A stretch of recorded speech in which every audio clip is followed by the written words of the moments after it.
बेहतर से बेहतर होने का तलाश करें, यदि मिल जाए नदी तो समुंदर की तलाश करें। बेहतर से बेहतर होने का तलाश करें, यदि मिल जाए नदी तो समुंदर की तलाश करें। टूट जाते हैं शीशे पत्थर की चोट से, पत्थर टूट जाए ऐसे शीशे तलाश करें। जय हिंद। मैं विकी आनंद आपका आपके YouTube चैनल विकी आनंद पटना पर बहुत बहुत हार्दिक दिल से स्वागत करता हूं। तो दोस्तों, आज हम लोग रेशियो चैप्टर का अगला टाइप समझने के लिए जा रहे हैं। तो आप लोग हमारे वीडियो को इतना सारा प्यार दे रहे हैं, उसके लिए आपको तहे दिल से धन्यवाद। तो चलिए दोस्तों, आज हम लोग रेशियो के अगला टाइप को देखने जा रहे हैं। यदि आप बनाना चाहिएगा तो क्वेश्चन बना भी सकते हैं। यहाँ पर क्वेश्चन है और यहाँ पर ऑप्शन है, तो हम आपको पहले सिखाते हैं। ये जो आप पिछले दिन पढ़े थे उसी पर आधारित है, आप भी बना सकते हैं। तो चलिए आगे बढ़ते हैं हम लोग। क्वेश्चन क्या कहा, यदि P माइनस क्यू का 50% बराबर P प्लस क्यू का 30% हो तो P अनुपात Q बराबर होगा। यानी ये आपको दिया हुआ है और पूछा जा रहा है P और Q का अनुपात क्या होगा। क्या करना है, कुछ नहीं करना है, घबराना नहीं है। क्वेश्चन क्या कहा वो आप लिख दीजिए। क्या कहा कि P माइनस क्यू, यहाँ पे थोड़ा सा मिस्टेक है, मतलब यहाँ छोटा क्यू होगा। तो P माइनस क्यू का 50% बराबर P प्लस क्यू का कितना परसेंट, 30% दिया हुआ। एक बात बताइए, का मतलब क्या होता है, गुना। तो का के जगह पे हम लोग गुना भी लिख सकते हैं। यानी जब हम लोग क्वेश्चन लिखेंगे तो वहां भी का के जगह पे आप क्या लिख सकते हैं, गुना। क्योंकि ये तो कॉम्पिटेटिव एग्जाम का हम लोग तैयारी कर रहे हैं, तो इसी कारण उतना लंबा हम लोग नहीं बनाएंगे। तो का मतलब डायरेक्ट क्या लिख सकते हैं हम लोग, गुना। तो यहाँ भी का के जगह पर हम लोग क्या लिख देंगे, गुना लिख देंगे। यानी जब भी इस टाइप का क्वेश्चन दिया हुआ रहे तो आपको यहाँ पढ़ना है, उस चीज को यहाँ पर लिखना है। आप देखिए, यदि आप परसेंटेज को उड़ाते हैं तो नीचा में क्या आता है, 100। इधर भी प्रतिशत को उड़ाइएगा, नीचा में क्या आएगा, 100। ये हो गया।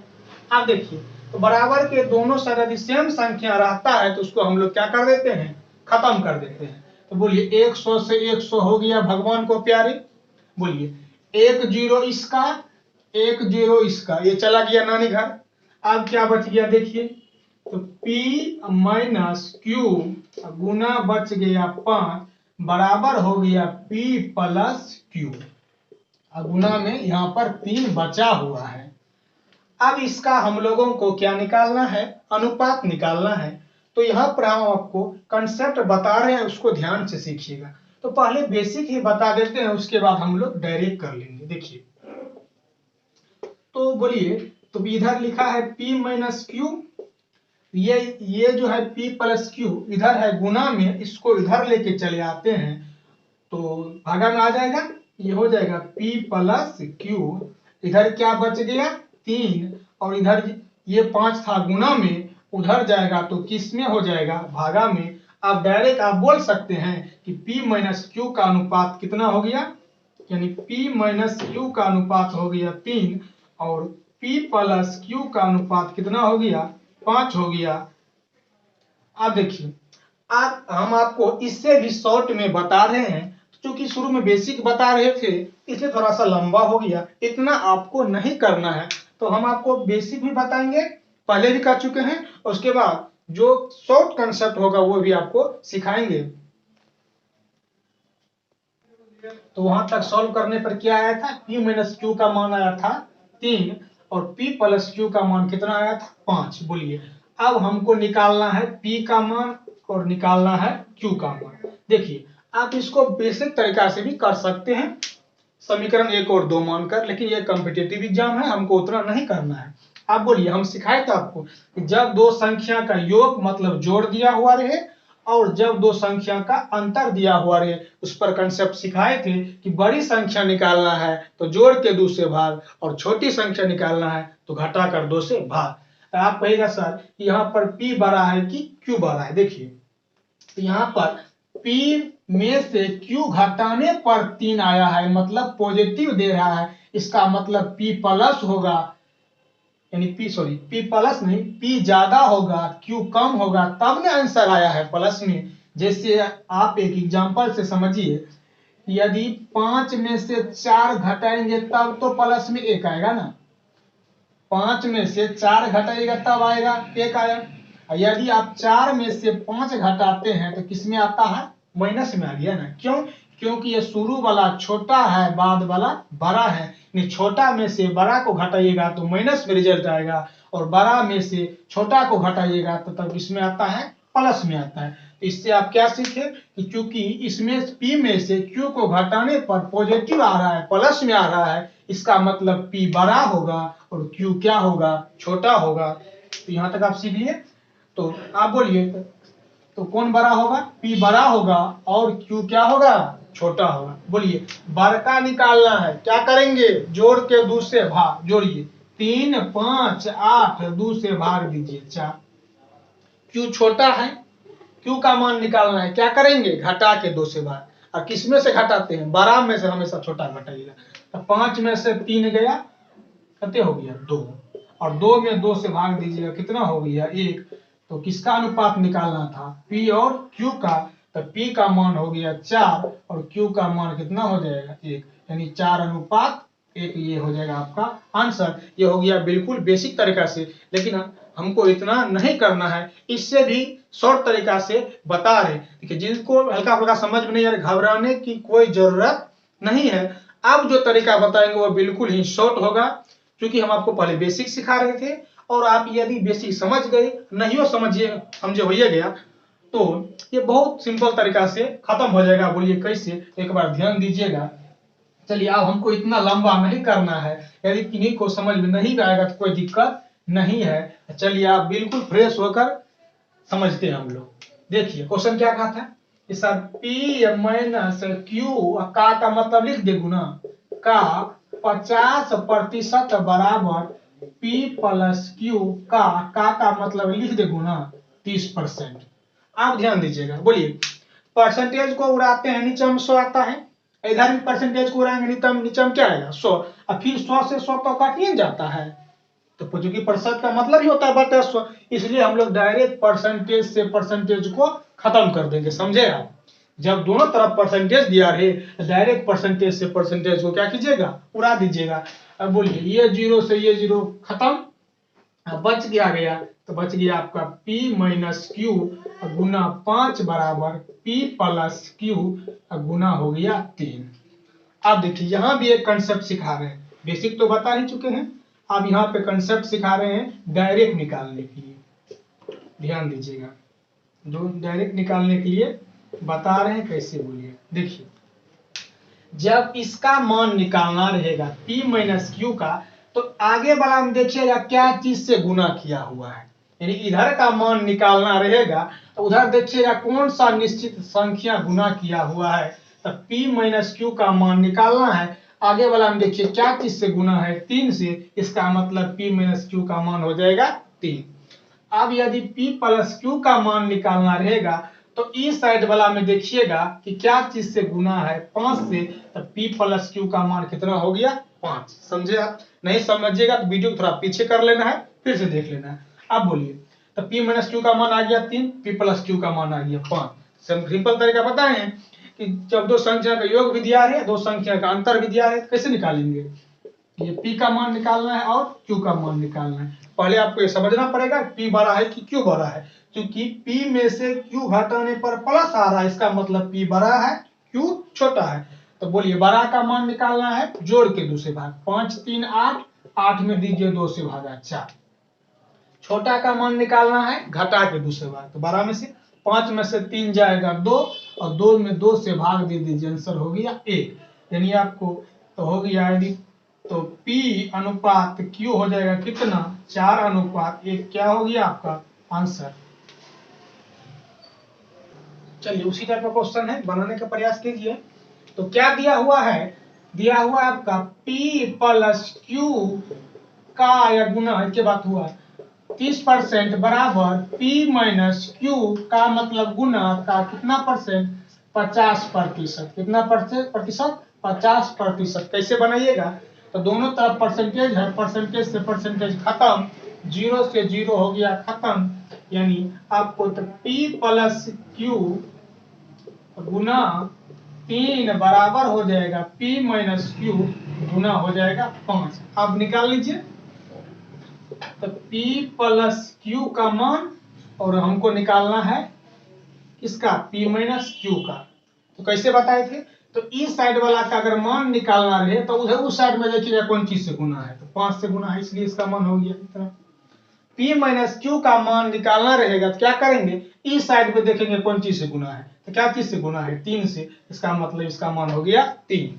अब बोलिए, तो P का भी मान निकालना है और Q यानी अनुपात निकालना है, तो बोलिए, तो P में से Q को घटाया है, आंसर प्लस में है, इसका मतलब P बड़का और Q होगा छोटका। तो बड़का का मान निकालने के लिए क्या करते हैं, जोड़ के दूसरे भाग, 5 और 3 8, ये डायरेक्ट भी कर लेंगे, चलिए नहीं लिख देते तो वहां लिख देंगे। तो बड़ा का मान निकालना है, जोड़ के दूसरे भाग, 5 3 8 में से दूसरे भाग दीजिए 4, और छोटा का मान निकालना है तो घटा के दूसरे भाग, बड़का में से छोटा घटाइए, 5 में से 3 गया 2 और 2 में से 2 गया 1, यानी तो P का मान हो गया 4, Q का मान हो गया 1।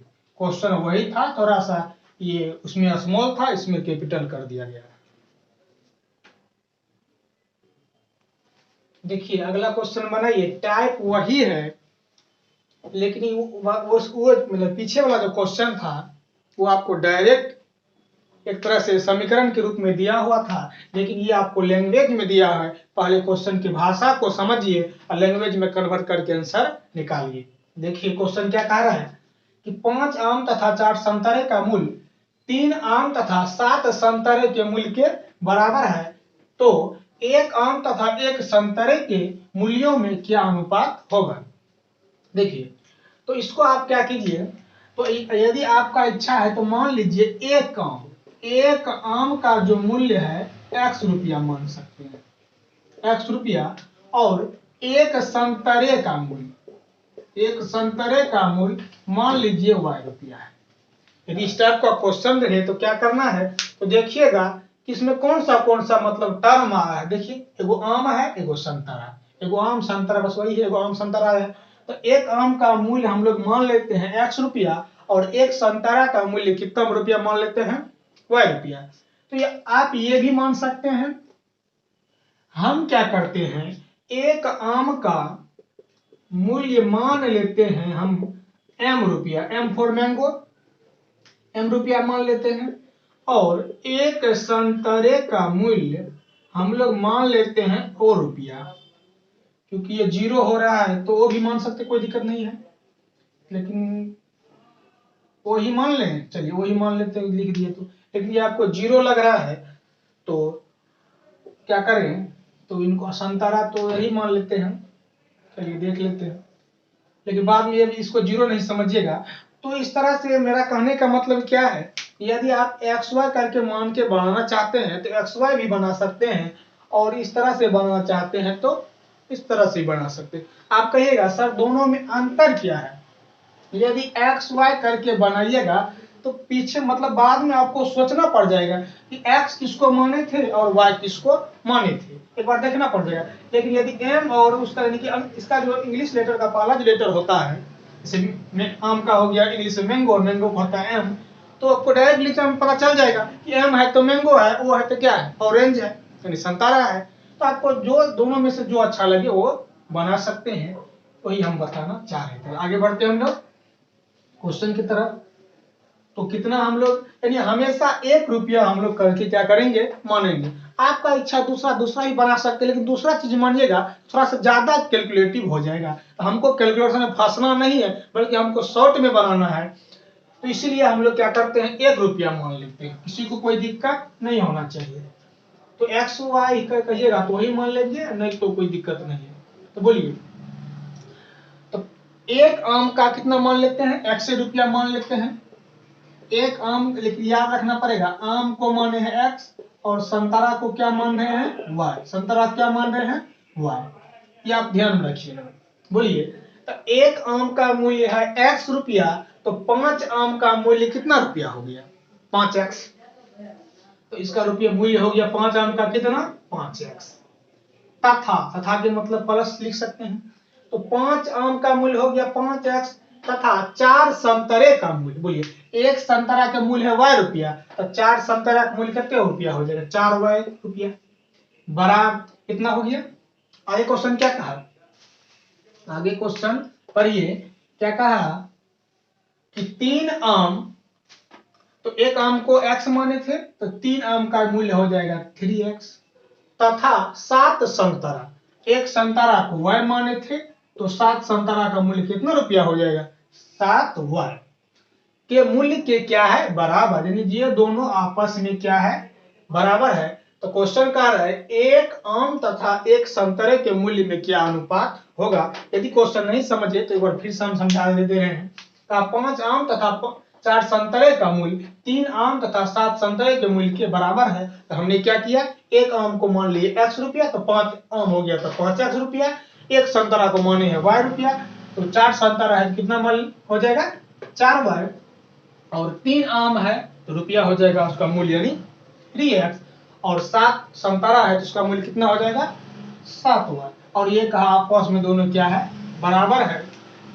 तो इसको सॉल्व कीजिए, तो 3x इधर इधर आएगा तो माइनस में, तो बोलिए 5x में से 3x घट जाएगा, इधर बच जाएगा 2x, ये 4 को उधर भेज दीजिए माइनस में जाएगा तो 7 में से 4 जाएगा कितना हो जाएगा 3y हो जाएगा। देखिए हम आपको कंसेप्ट बताए हैं, आप बेसिक से भी कर सकते हैं कि कैसे कि x इसको गुना में है इधर जाएगा तो भागा में, तो इधर बच गया था 3, इधर है गुना में उधर जाएगा तो भागा में, आप ऐसे भी इसका रेशियो निकाल सकते हैं, नहीं तो हम आपको डायरेक्ट भी सिखाए हैं, डायरेक्ट भी निकाल सकते हैं। बोलिए कैसे, तो इसका रेशियो निकालना है, बोलिए x का निकालना है तो किसके बगल में देखेंगे, यानी बराबर के जो वाला जो टर्म है उसका किससे गुना है 3 से, x का रेशियो कितना हो जाएगा 3। अब बोलिए y का रेशियो निकालना है, क्या करेंगे इसके आगे वाला हम देखेंगे किससे गुना है 2 से, यानी इसमें क्या करते हैं इस टाइप से कि इसका निकालना है तो उसका छीन लेंगे अनुपात, और इसका निकालना है तो इसका छीन लेंगे, यानी कितना हो गया अनुपात 3:2, 3:2। लेकिन आप लास्ट में क्वेश्चन भी पढ़िएगा, कहेगी अब मान लीजिए किसी किसी निकालने क्रम में आपको y अनुपात मान लीजिए x से आ गया हो, ये भी ऑप्शन में रहेगा, आप यही टिक कर दीजिएगा आंसर हो जाएगा गलत। इसलिए लास्ट में एक बार क्वेश्चन जरूर पढ़िएगा, क्वेश्चन क्या कहा था एक बार फिर से पढ़ेंगे कि एक आम तथा एक संतरा, तो एक आम को क्या माने थे x और एक संतरा को क्या माने थे y। अब रेशियो लिख दीजिए, x का मान हो गया 3 और y का मान हो जाएगा 2। इस टाइप का आशा है इस टाइप का क्वेश्चन आप बना सकते हैं। तो हम यही कहना चाहेंगे, यदि इस वीडियो को देखकर आप सीखे कुछ न कुछ, आप सीखे धीरे धीरे। अब ऐसा नहीं है कि मान लीजिए किसी का थोड़ा सा मैथ कमजोर है तो ऐसे नहीं कि एक के बार में थोड़ा सा मैथ इंप्रूव हो जाएगा, धीरे धीरे करके ये होता है। वैसे भी मैथ प्रैक्टिस का चीज है। तो यदि आप इस वीडियो को देखकर कुछ सीखे हो, वीडियो अच्छा लगा हो, आप हमारे वीडियो को लाइक करेंगे, चैनल को सब्सक्राइब करेंगे। जय हिंद, मिलते हैं हम लोग अगले वीडियो में।